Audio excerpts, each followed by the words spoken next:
This hour, President Obama essentially said, don't hold that vote in Crimea in 10 days. Will they?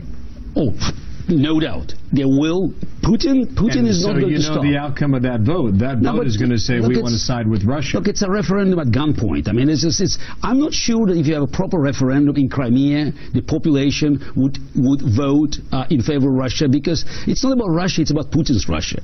All the polls in eastern Ukraine and Crimea show that it was at least unclear. And I think with a proper campaigning, I think most of them would stay within the Ukraine. But at the, with Russian troops occupying the peninsula.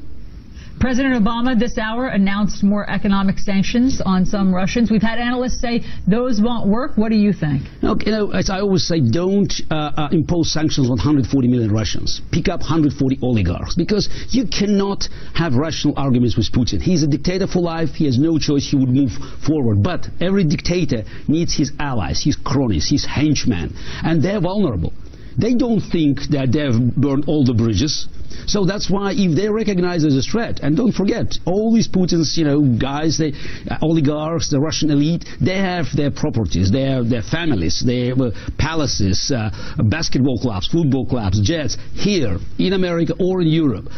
Aiming at them might leave Putin with no army to continue. You believe that, huh? Yeah, and that's the best solution now. But it does not exclude a demonstration of military might. Dictators can be stopped only by demonstration of strength. They grow without weakness, without indecisiveness, well, then, what do you think of our reaction so far on behalf of what the U.S. government's doing, the president's doing? It's better than nothing, but it's still, in my view, it's not enough, and it's late. And they just have to recognize that, Putin is not a partner for negotiations. Forget about diplomatic solutions. I think warnings should be much stronger, and they should be very specific. Forget Putin. Talk to other guys surrounding him. That's the only way to save Russia, Ukraine, and the rest of the world from the horrors of the escalation of this conflict. You've heard some of our leaders liken this exchange to a chess game. You are a world-class chess master. How do you checkmate Putin?